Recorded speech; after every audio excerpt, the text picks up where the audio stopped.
Boomer Zoomers, Boomer Zoomers, Boomer Zoomers, Boomer Zoomers. Connecting through Zoom is the way to go. So let's dive right in. It's Boomer Zoomers.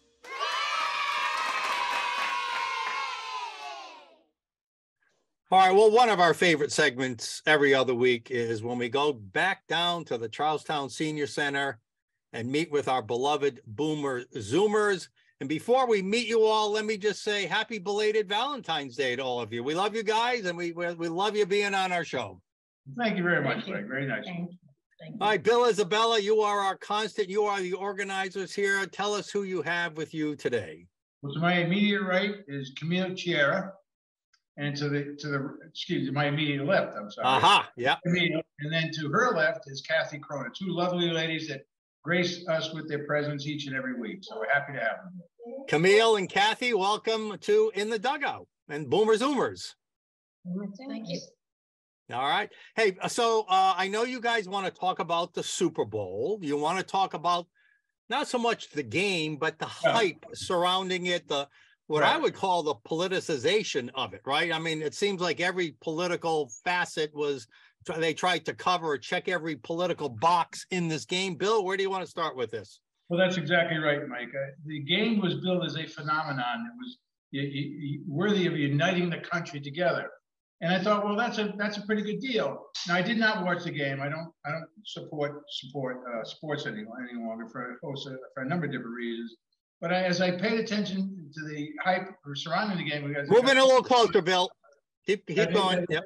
As I get closer and closer to the game, I saw them spending as much time dividing us as they did joining us. And by dividing us, I think they were dividing us over racial lines. What was it even worthy mentioning two black quarterbacks for, when in fact one guy was not all black? But that's another story for another day. We had to have an all-women flyover. Why? Why did that even matter? Why did that even come up? Yeah. And then we had forget the fact we had Rihanna. This is supposed to be billed as a family show. Who touches herself, and then she takes it and immediately smells her hand again? What is all that about? This is a family show? You got to be kidding me. Camille, first of all, A, did you watch the game? And B, do you agree with Bill that all they're trying to do is touch political check boxes? I only watched the second half. I got home late now. And yes, I agree with Bill. However, the Super Bowl's been around for 57 years? Right. In itself, it's hyped. However, it being hyped in Narragansett made no sense. I passed a bar that's usually packed. It was empty. Why? Because it was the Eagles and Kansas City playing. We're used to having the Patriots in that Super Bowl, aren't we? But if you went to Philadelphia, I'm sure every bar was packed. Yeah. So you're saying not a lot of local interest in it, and that's like before, like in years past. Yeah. Kathy, let's bring Kathy in. Kathy, A, did you watch the game? B, do you think the game is being way too politicized? I think it's way too politicized, like most of the media and most of the television is. I did not watch it. And I agree with Bill wholeheartedly that the thing is ridiculously political. And although I didn't watch it, I did a little research on it when I found out that they were going to talk about it during this program. So I don't know what I'm talking about, but I do. All right. How about well, I don't know, Bill, where do you want to take it next? You know, I'd like to bring the NFL into it. I think the NFL has continued to become a cash cow for thousands of people, and that's nothing wrong with that. I'm a capitalist, I believe in that, but I think they do it at the expense of the American public.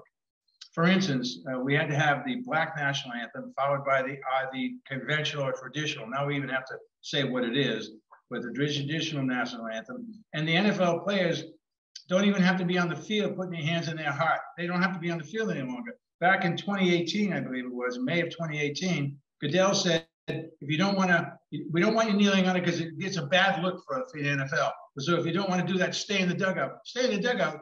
For the kind of money you're making off the American people, you should be out there at least standing, maybe not your hand over your heart, but at least making us feel good that you are a patriotic citizen. This is so much political nonsense. It's driving me absolutely crazy. Well, like you said, the Super Bowl's been going on for 57 years. If you go back and think of those early Super Bowls, they pretty much just played the game, right? Let's play the game. Let's do our patriotic duty to our country, and let's play the game. But boy, it's a show right now, isn't it? It's a show of shows. And I get the point about the shows, but I think we must dig a little bit deeper, not so much on the surface. All right, Camille. My feeling: how could you play the Black national anthem? I am sure many of those men are not just Black African American. They could be Muslims or Indian background. Play their national anthem. Why? Right. If you're going to do it for one, you might as well do it for all, right? Where's the senior citizen national anthem, right? Where is the senior? It doesn't belong at an American game. This is a game played for America, and we play our national anthem. And if any man can come out and stand there, he should not play. He should be fired. But the NFL don't have the guts to do that. How about that, Roger Goodell, NFL commissioner? How about that? If they did fire them, they'd be back as fast as they can. Oh. So what I love about this, Kathy, comment on this. What you just said, you hardly heard anywhere in social media, in the media, because everyone's afraid to say what you guys just said. But you guys aren't afraid. No. I know you guys are going to be talking about this in your group today. You guys just let it all hang out, right, Kathy? We do, and it's a good thing to be involved in a group that does. Needless to say, I get very tired of the woke world, and it seems to me that the woke philosophy was very evident in that game. I'm surprised that they didn't have a national anthem be sung by a Black person. I have nothing against Black people, but I agree with Camille. There's no way that they should do the Black national anthem during a national sportscast. They've always traditionally done, as I understand it, the national anthem, our national anthem, and we can all get behind that.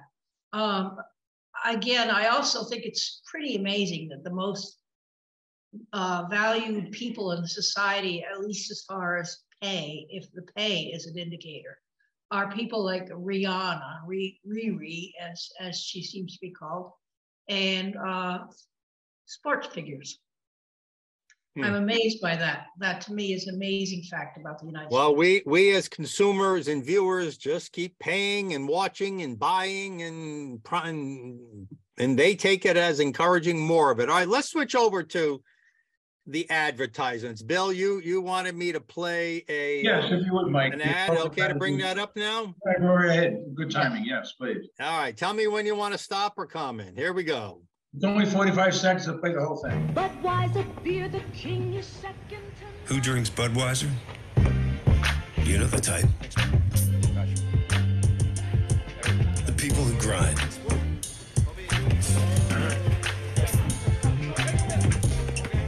Those who don't back down. And the ones who don't quit. They say all people are 6 degrees of separation away from each other. But some are just a six-pack away. The people who share the same spirit, share the same beer. This Bud's for you. The people who share the same spirit, share the same beer. How appropriate is that? That's celebrating diversity, isn't it? It's not exploiting diversity. Whereas I think the Super Bowl, for the most part, exploited diversity. They wanted you to believe it's something that is very diverse when in fact it is not.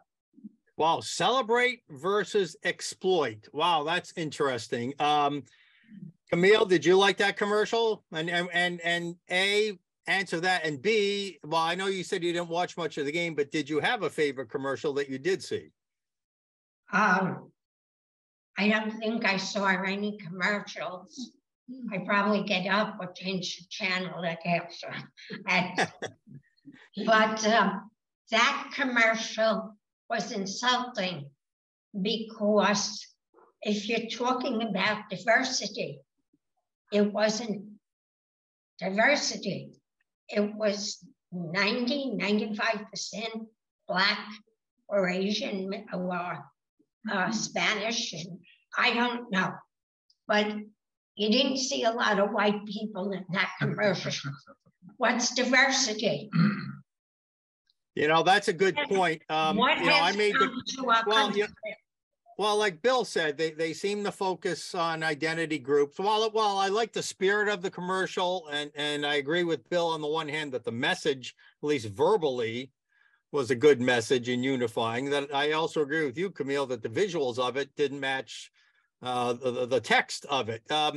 Kathy, again, can't we just play the game? Can't we just have commercials without everything being shoved down our face politically? I mean, the NFL apparently has made the decision that they're going to cater to an African-American audience and other, you know, women and, you know, trying to grow it. But look, we're Caucasians. We're not bad guy. Why they seem to forget about us? They do. Again, we live in an era where that seemed to be the thing to do, is to forget the white people. Unfortunately, or fortunately, I am white and I am old, and the thing to do is to live with it. But I agree with Camille that the thing did seem to be heavily weighted with minorities, and indeed all media is these days, when we're all supposed to be so woke. Let me jump in here, Mike. They've been doing beer commercials since the first Super Bowl. You guys weren't offended at the alcohol part, were you? No. But this Budweiser commercial did not include fluffy puppies. That's the only thing missing, basically. But in essence, what I think media and the man, if there is a man, I think what the big plan is they continue to separate us and deluding us into thinking that by pointing out our differences, that's a good thing, when in fact they continue to separate. And the old divide and conquer axiom, that holds true here, in my opinion. Yeah. And they divide us over racial, they divide us over sexual, they divide us over what we do, what we drink, what we watch, what we wear. This has got to stop. This is killing our culture. And even if they're not dividing us, Camille, you know, I don't know how old the saying is. I don't know if it was who invented it, but, you know, it was a dig at entertainers who kept butting their nose into politics. There's a phrase called shut up and sing, right? Just do what you do. So NFL, shut up and play football, right? Broadcasters, shut up and broadcast. Advertisers, shut up and sell. You don't need to shove it down our throats all the time. What do you think about my shut up and play theory, Camille? Oh, I agree 100%. I have written to some of the shows, the political shows, and asked, why don't you put an average white person on just to talk? What's wrong with that? You always have, you know, politicians talking. I don't want to hear from them. I want to hear from the American people. I am white. I am a person of color. I am white. Wow. Yeah, I've never heard it put that way before. So despite all that, Kathy, why do you think the Super Bowl, its ads, its halftime show, despite everything you just criticized it for, yet it's still one of the most popular television events across the world? Why do you think so? I don't know. But I would have to say that I'm not interested in it. I'm not interested in television. I don't know why most people are. I'm sure that there's a lot of hype and there's a lot of blow up towards it, and who cares? I really have the feeling of who cares about most of the stuff that they show on TV. And unfortunately, that's the world we live in, and it has a lot to do with people's intelligence and their knowledge level. All right, final word to you, Camille, and then we're out of time after that. I don't think the ratings were as high as they expected. Okay. I think the ratings were down. Yeah, and I haven't checked that, and we'll look into that. Well, Bill, thank you again for assembling a lively and beautiful bunch of Boomer Zoomers. I think we had a good phrase we're going to add to you. You guys let it all hang out every week. You have these great open discussions, regardless of whether you agree or disagree. It's the way it should be. People express their comments and feel free to have them welcomed without being personally criticized. You guys exemplify what good American democracy is all about. And we thank you, Bill, Camille, and Kathy, for joining us today. Thank you for having us on. Thank you for having us. All right. And Thank to you you, for our being viewers, on. we thank you for tuning in. And for In the Dugout, Mike Stenhouse out. We'll see you next game. Bye.